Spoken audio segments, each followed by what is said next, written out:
السلام علیکم سر۔ وعلیکم السلام۔ سر سوال یہ لوگوں کا بھی بعض لوگ پوچھتے ہیں کہ روزہ کیا ہے اور روزے کی تعریف کیا ہے اور روزہ جو ہے ہمیں کس طریقے سے گزارنا چاہیے۔ صحیح۔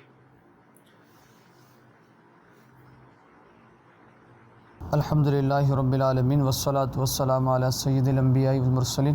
قال اللہ تبارک و تعالی فی القرآن المجید فاسألوا اہل الذکر ان کنتم لا تعلمون۔ اللہ قرآن میں فرماتا ہے کہ سوال کرو اہل علم سے اگر تم نہیں جانتے ہو۔ تو جن چیزوں کی معلومات ہمیں نہ ہو، قرآن و حدیث کا ہمیں پتہ نہ ہو، تو ہمیں چاہیے کہ ہم علماء کی صحبت میں بیٹھیں اور علماء سے دین سیکھیں، علماء حقہ سے ہم دین سیکھیں۔ جیسے بھی آپ نے سوال کیا کہ روزہ کس کو کہتے ہیں شریعت کے اندر، تو یہ بات یاد رکھیے گا کہ روزے کے لیے عربی زبان میں جو لفظ استعمال ہوا ہے وہ صوم کا استعمال ہوا ہے۔ کس کا استعمال ہوا ہے؟ صوم کا، صاد واو میم۔ صوم کا مطلب کیا ہے؟ کسی بھی چیز کو چھوڑ دینا، کسی چیز سے رک جانا، اس کو کیا کہتے ہیں؟ صوم۔ اور اصطلاح کے اندر کیا کہتے ہیں کہ اہل عبادت کا عبادت کی نیت سے۔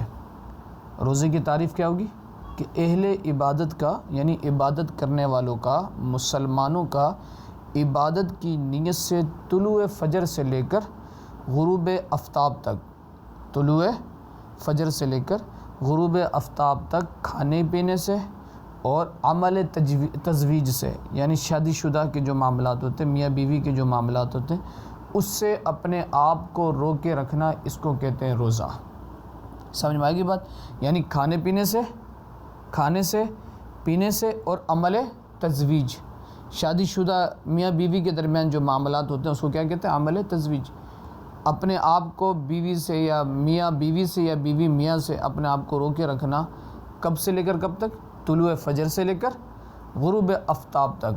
ان چیزوں سے اللہ کی رضا کے لیے رکے رہنے کا نام کیا ہے؟ روزہ ہے۔ جو شخص یہ عمل اس انداز میں کرتا ہے تو وہ روزہ ہو جاتا ہے۔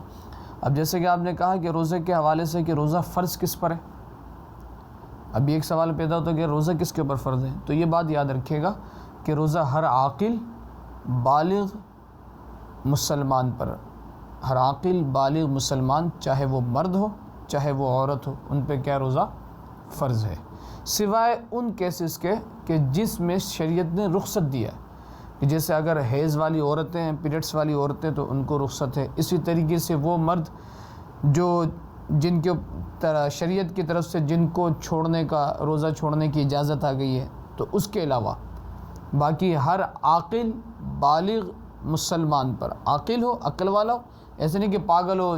اچھا، ایک ہمارے ہاں یہ بھی ہے کہ ہم سوچتے ہیں کہ شاید پاگل وہ ہے جو پورا کا پورا پاگل ہو، ایسا نہیں کہ اپنے معاملات میں عقل مند ہو، شریعت کے معاملے میں پاگل ہو جائے، ایسا نہیں۔ جو پورا پاگل ہو، اس کو نہ صبح کا پتہ ہو، نہ دوپہر کا پتہ ہو، نہ رات کا پتہ ہو، نہ اس کو اچھا پتہ ہو نہ برا پتہ ہو، تو فرمایا عاقل بالغ، یعنی جو حد بلوغت کو جو پہنچ چکا ہو، بچوں پہ نہیں ہے، جو بالغ ہو جائے ان پہ، اور مسلمان پر روزہ کیا ہے؟ فرض ہے۔